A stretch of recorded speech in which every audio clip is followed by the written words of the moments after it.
I can't think of a better thing to do with my life.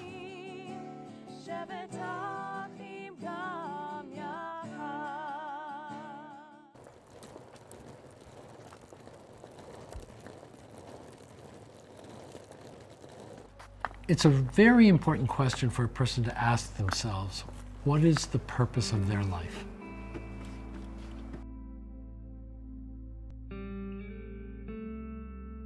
What is the purpose of a human life?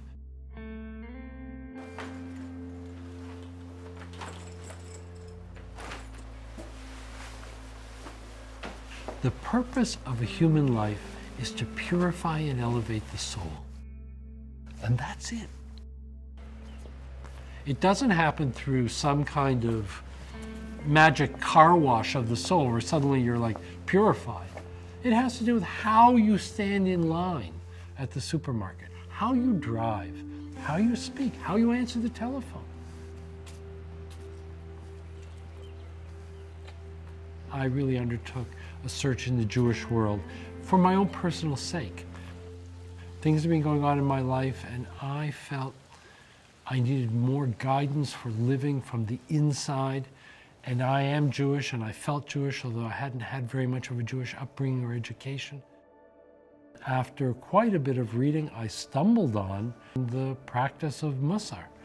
And it was really a revelation for me. Mussar is a very old Jewish spiritual tradition. It dates back to the 10th century. Each of us will be challenged by different things. The Mussar teachers realized this. We can use this life experience to really develop ourselves to be the best possible version of who we are. It's one thing to know you're lazy or to know you're miserly, and it's another thing to transform so that you become an enthusiast or a generous person. And that takes practice. In the 19th century, there was a movement in Eastern Europe called the Mussar movement. Then came the Holocaust. And this very wide stream of Jewish thought and practice was really demolished. And now, thank God, it's being revived. My work led me to write and to publish Climbing Jacob's Ladder. I think what I responded to, other people responded to. And so within a couple of years, that interest had grown enough that I undertook to start an organization, and that was the birth of the Mussar Institute. I'm giving people tools for living that make a difference. These are perennial tools made available to people in a practical way. Here we are in this beautiful retreat center, just about to embark on the 15th annual Mussar Kala. This community of spiritual seekers has united around the Jewish spiritual tradition of Mussar.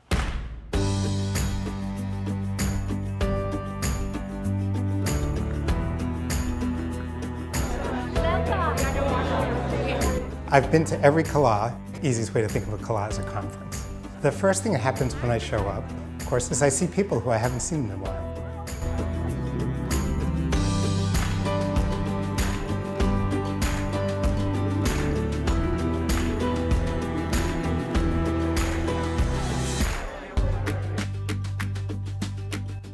I'm always very excited about coming to Kala, where I'm going to be surrounded by people who speak the same language. You have 100 people here who are all working on themselves and trying to be the best people they can be. You have people from the Netherlands, Israel, California, kind of all over, probably 20 states in the United States are here. And then we have people who aren't Jewish who are really attracted to Mussar too. Kala, it's a great opportunity to be with a community where you can feel safe, you can open up and share. People are hungry to grow and learn and be in community. People being with each other and being present for each other. It's a very nice feeling. Meeting with these people, having discussions, the study groups.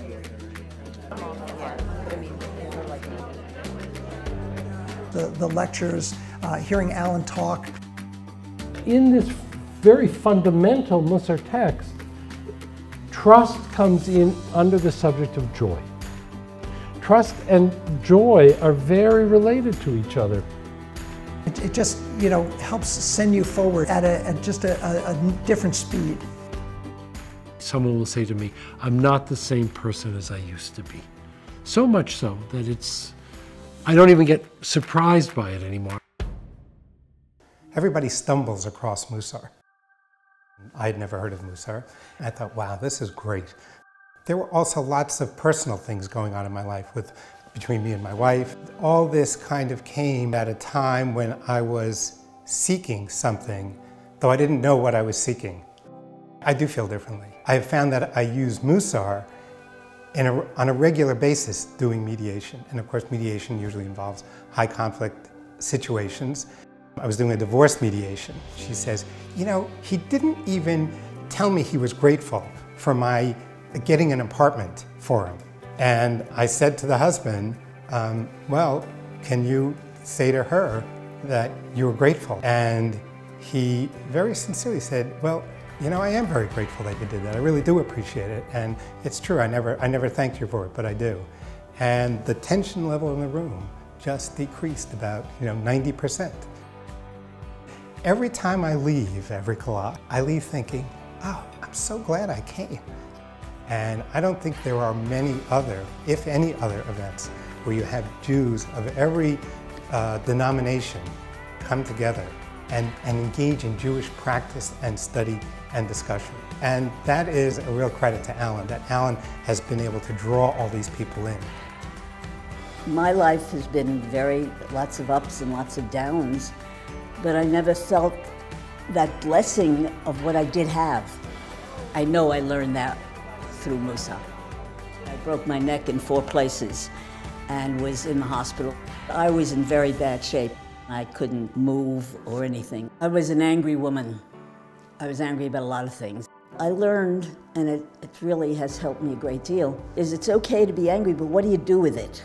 The kids appreciate it. They'd be able to say, boy, has she changed. I'm going to give Alan credit because I think he created a movement which is permeated every place you go now.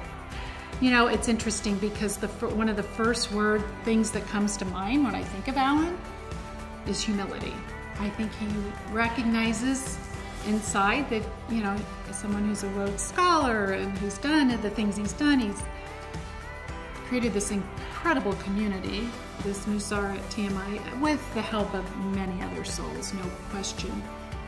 But he takes up the right amount of space. It could become, I always say, it could become the Alan show, but it's not. It's not about Alan. It's about making this wonderful, rich heritage and texts and practice available to as many people who want to access it. Some people call us the dynamic duo because we're really become partners, and it's just such a blessing to have that in work relationship. I've been blessed in my life to have relationships with a lot of very accomplished, very smart, holy, very special people. But the relationship that I have with Alan is something unique. It's very, very human. Musar is the discipline in Judaism about who you are in that moment, you in your soul. You're the expert in yourself. And that really applies to every single soul in the whole world. This Musar Kala is the 15th annual, so we've been doing this for 15 years. And this one is very special because it really marks multiple transitions that are intersecting here. The Musar Institute, it's its bar mitzvah, bat mitzvah year. It's 13 years old now. That's really a maturation happening. At the same time as I myself am getting a little bit older, I can see 70 in the very near future. And those two things together make it this Kala time for me to step back a little bit. And not just step back because I'm kind of going out to pasture, but step back because It's time to make room for other people to take more ownership and more leadership in this maturing organization. It needs it. It needs it in order to be stronger going forward, and I need it in my own life. It was never my intention to form an organization. I started out in the path of Mussar as my own personal spiritual journey. And as things have grown, I've become more and more involved in organizational work. As I get older, I really do want to focus on my own spiritual journey and make that the basis of more teaching. I'm not trying to withdraw, I'm trying to focus.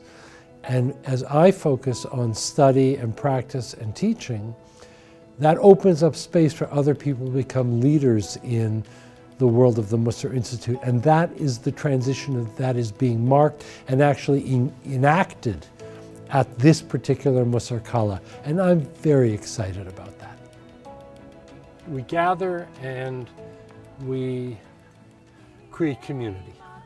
And a spiritual life really requires a community. It's very seldom that a person can sustain themselves alone on a spiritual journey, and that's certainly not a Jewish path. Right back to the Mishnah, it says, don't separate yourself from the community. And I think there's wisdom in that about the strength that comes from having people who are on the same path as you. As one of the great Mussar teachers said, it is the work of a lifetime, and that's why you were given a lifetime.